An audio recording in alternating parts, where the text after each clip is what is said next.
Hello and welcome, everyone. We got Billy Melvin here with us today, and he's part of the class of 2023 for the Alabama Auto Racing Pioneers Hall of Fame. We're going to learn more about him today. We're going to learn more about his personal life, his racing life, and what it means for him to be inducted into the Hall of Fame. So, Billy, welcome, and thank you for being here today. Thank you. Good. We're going to start out with the earlier part of your life and what made you begin racing and loving race cars, and how'd racing become a part of your life? Well, when I was a kid, a little boy, my dad had a race car, and to be honest, I was really too young to remember it. But we went to the races my whole life. We went to the fairgrounds every Friday night and mostly Sayre on Saturday nights for the bigger part of my life until I become a teenager. Started playing ball and sports, and then I got away from it for a little while. But my sister went every week. My sister Patty, she went every week to the races to see Bobby Massey. Bobby and Jimmy Massey grew up down the street from me, and they rode to high school with my sister. She had a car. She's the only one who had a car, and they would ride with her, and we would. As I grew up, they were in my life, but they were older. I was 10 years younger than my sister, so she was sort of the built-in babysitter. And so she went every week, and she kept after me to come to the racetrack and hang out and watch the races with her, sit in the stands. But my first race I ever run, my sister dated a guy named Larry Robbins. And he had a car, a sportsman car, and they raced out of a shop in downtown Adamsville. And this shop had a transmission. Chris Mullinax had a transmission in shop. I remember that. And Danny Parsons owned the building, and Steve Hall raced out of that shop, the Dirty 30. Yep. And so Larry had a car there. Mm-hmm. And I started hanging out around that shop. And I learned a lot from Larry. Larry had helped Red Farmer forever. And so Larry knew how to race. He just didn't have nothing to race with, but he knew how. Right. And so he taught me a lot. He taught me a lot about mechanicking skills, because not that I was a terrible mechanic, but I wasn't a car mechanic at all. Mm-hmm. I had no tools. So I started figuring out that I needed a decent tool set. So I'd go to Bessemer Flea Market on Sundays and buy a few tools. And I bought a 2-pound hammer. I still have my hammer. It's still in the box. And I watch it and I guard it. And people know not to fool with that hammer. But I keep that as a reminder of where I started. Mm-hmm. My first year to really race was 1990. Okay. I ran the whole season at Sayre. I won a couple of heat races, and I finished in the top 3 2 or 3 times. I never really was a threat to win, but I got better each week, and I learned a lot. Right. And about halfway through that year, Jimmy Wesson felt sorry for me or whatever. I don't know. But he came over and he said, "You need some help?" And I was by myself. My friend Charlie had developed a malignant brain tumor. And obviously his racing days were pretty much over. Now, how long did Charlie help you?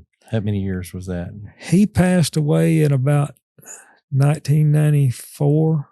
So soon after you guys began racing, he developed his... And he could come to the racetrack some. Right. He couldn't drive. Yeah. I'd go pick him up. I just, away from racing, I went and picked him up a couple of days a week. And now, how old was he when he passed away, you think? Early 40s. Wow. Yeah. He was a very young man. Yeah, very young. He might have been mid-40s. Wow. He was a great guy. Yeah. We went to racing with Jimmy Wesson some. He started coming out to the racetrack and helping. And he taught me how to race. How many people you think Jimmy's helped in his lifetime race?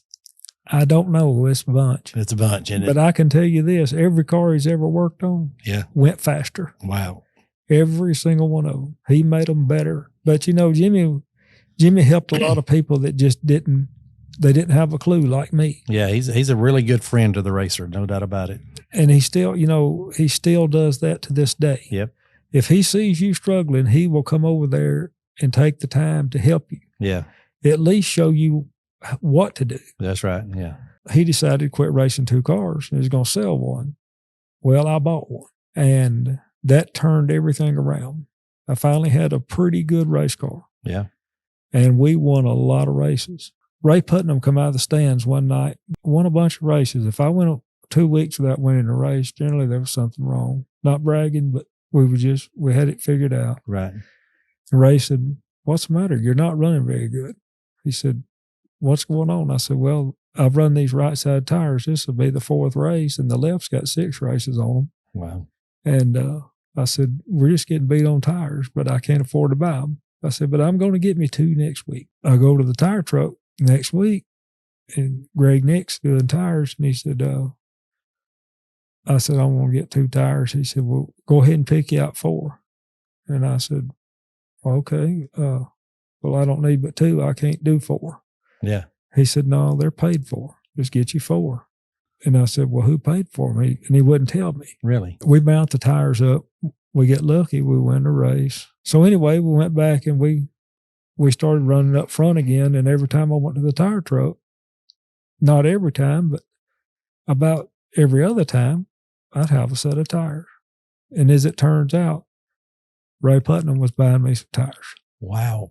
He said, "You put on a hell of a show." Yeah. He said, "You start at the back." He said, "I don't care where they put you." He said, "We sit in the stands," and he said, "It makes our day if they make you start dead last." He never asked to put his company name on the car, no recognition. He wouldn't even tell me that he was buying them. Wow. Isn't that something? And he never did tell me he was buying them. Really? But So how did you figure it out?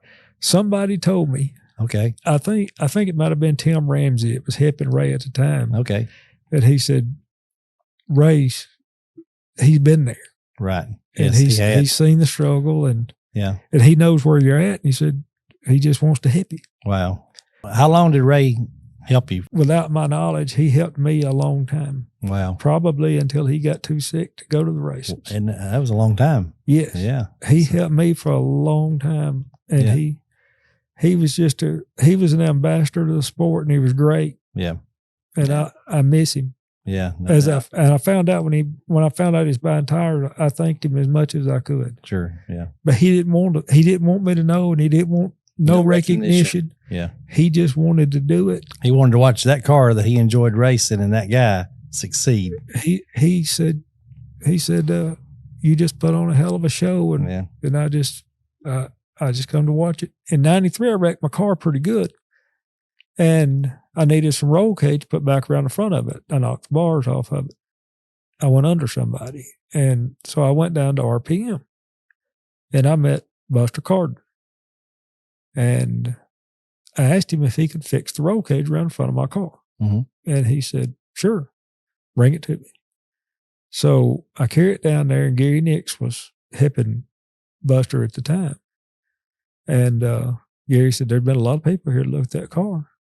I said, "Well, there ain't a whole lot to look at, I don't think."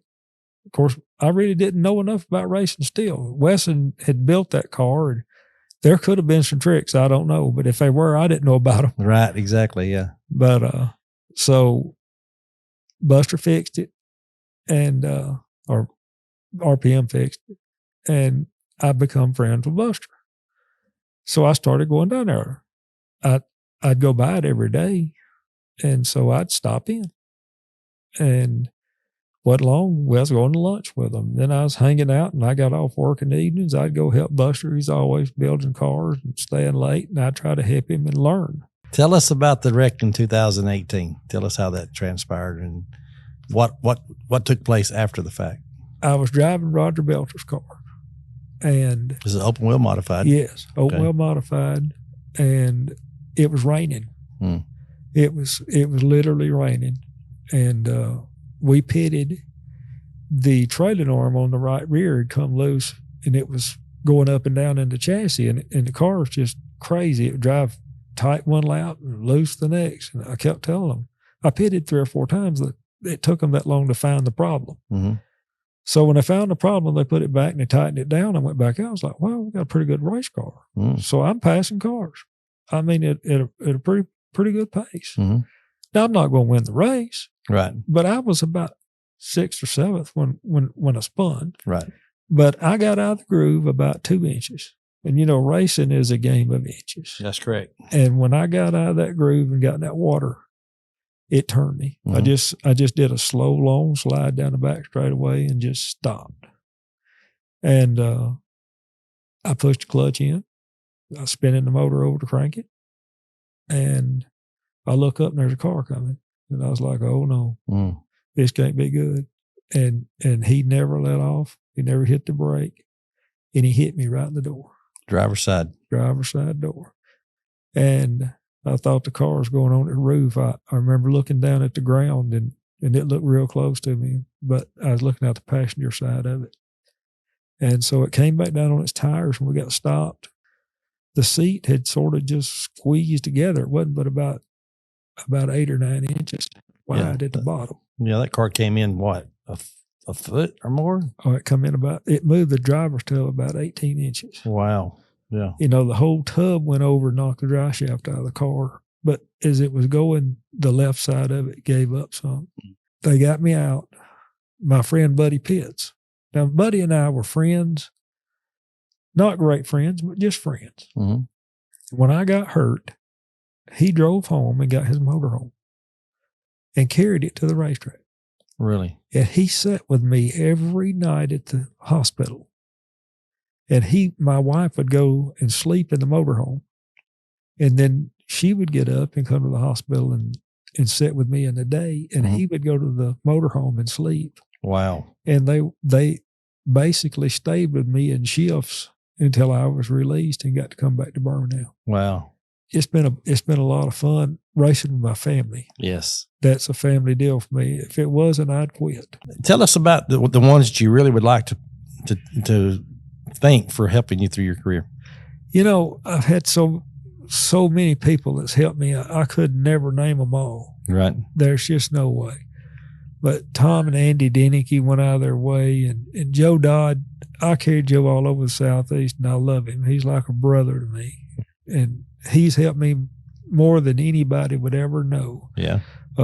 Roger Wood, Larry Rice, Fish, Tim Waits, they've all donated a lot of time. And if they hadn't, we wouldn't be having this conversation, because you're only as good as the people you surround yourself with in anything, whether it be life or sports. And I've surrounded myself with some really good people. Bruce Poston has helped me for years. Poston's Overhead Doors. I remember meeting him when I first started racing. He's been there ever since. We're just friends. So it turned out we lived not too far away, and he's always helped me. He has, and Bruce is another one of those guys that's helped so many people through the years. Yeah, he has. And Rocky Rogers. Yes. Rocky Rogers has been so good to me, and he's still good to me. I could never repay him for all the help he's given us. And Gary Nix has built my cars for 30 years. Yeah. Albert Moore has built my engines for 30 years. And, Buster, what can I say about Buster? He's my friend. Yes. He taught me to race. Jimmy Wesson, of course, Jimmy Massey, and now Bobby Massey. Well, you've done a great job. You've had a great career. That's the reason that you're being honored this weekend. I want to be the first to congratulate you and tell you thank you. I think it's well deserved, and you've done a great job, and you've been a great friend and a great racer to so many people. I appreciate it. I've given everything I had to racing. Yes. I literally have. I've spent all my money. I broke myself in two. I just don't have nothing left to give it, but my time. But I'm gonna keep doing it. Well, good deal.